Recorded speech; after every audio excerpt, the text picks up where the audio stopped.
Yes, once again, this is Gigahertz, and this video is how to play free for all on Rundown, or Rundown, or whatever you want to call it, which is basically one of my favorite free for all maps. It's not really one of my favorite maps for every single game type. There are maps which I just like playing on. Doesn't really matter what game type it is, but this one I like playing it on free for all. Probably not on like objective based game types like search and destroy or demolition, but when it comes to free for all, it's basically one of the best.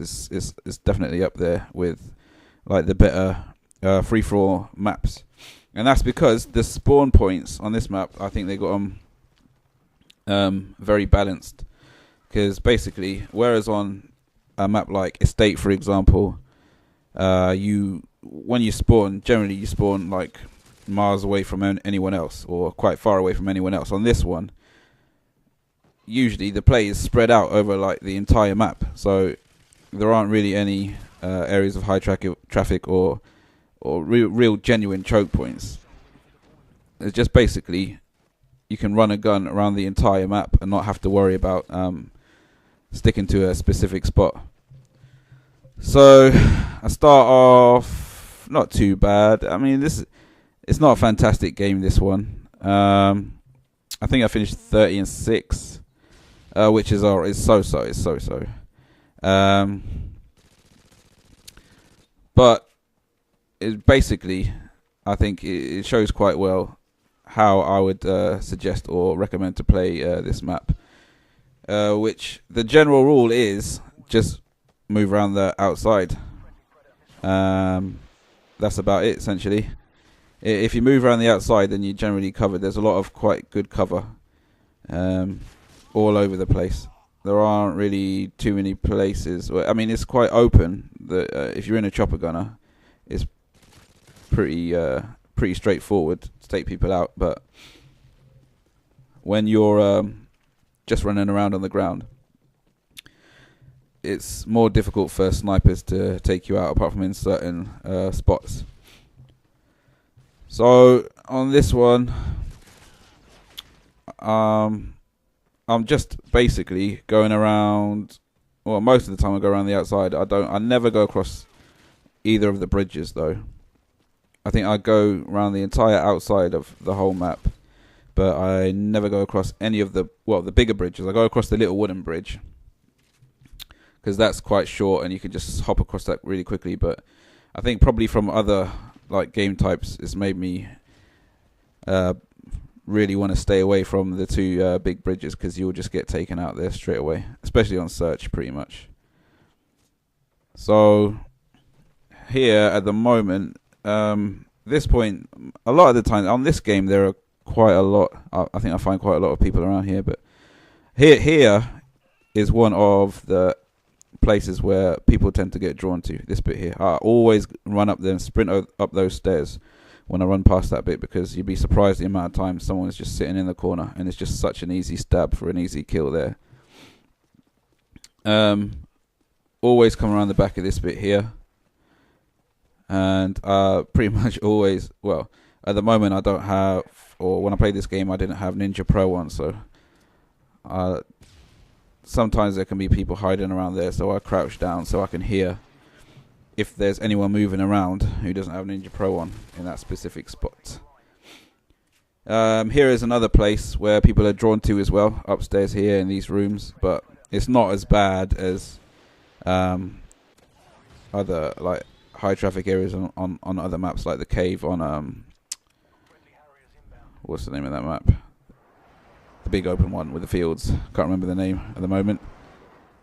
Yeah, it's not as bad as that, but you do get people there quite a lot. So if you're in need of a quick kill, that's probably the best place to sprint to, if you can.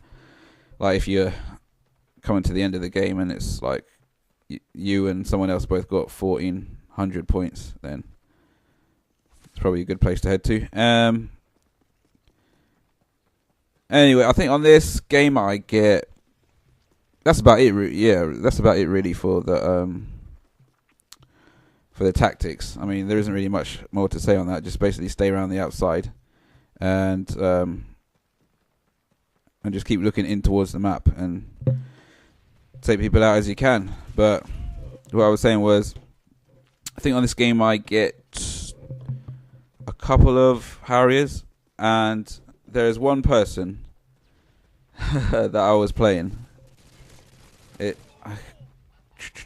That guy's a camper, that Webster. There's one person I was playing who was on a mission to destroy like every bit of air support that got into the air, and he was pretty good at doing it. And you have to say, basically, well done to that person, because generally on free for all, no one will bother with the air support, or they'll wait until they get killed 2-3 times before they decide to try and take it down. But this person, he was like right on the button. Like anything went in the air, that's it. He took it down. I can't remember who it was in the moment, but I think I'll see quite soon. And so basically, that's one of the reasons that I died 6 times probably, because usually the game would have been over a lot more quickly than this one. Is. I think this one lasts it's around about 9 minutes, maybe a little bit less than that, but that's because I couldn't get the chopper gunner, I couldn't get the Harrier, because someone was really on point, like taking them down. So I think it's around now. Yeah, here he is. I come up and see him. There he is. Takes down my Harrier before he even gets onto the map. Who is that? Super Sean. But yeah, like me, really, I don't think I could ever be bothered to spend my time doing that, because I'm too busy trying to get kills. But if you can do that, then I was just doing it, because basically you're stopping people from getting longer kill streaks, or people are doing well enough to get a Harrier or a chopper or whatever it is that you take down. Then you're doing that and giving yourself a better chance of winning the game. So it's going quite well. It's not that far from how many? I think I'm 4 kills away from winning, but this is quite strange here actually. I come in here and then this guy stabs me from about 10 meters away. It's the same every time I try and pick up someone else's gun. Someone seems to spring on me, like pounce on me, almost instantly. But it's all good. So I think there's a guy up here. Just look at this guy, man. Webster, Commander Webster. If he's such an amazing commander, why does he need to camp like that? Come on. First prestige. Lying down upstairs in the building. Never mind. So that's it. The game's almost over now. I'll get Webster twice now actually, and then get him again. Commander Webster. And then that's about it. One more kill and then that's it. So as you can see, I stayed around the outside of the map pretty much for the entire game, just sprinting, just like helping to add to my lightweight and marathon challenges, and got the win without too much difficulty. So that's that. Thanks for watching. See ya.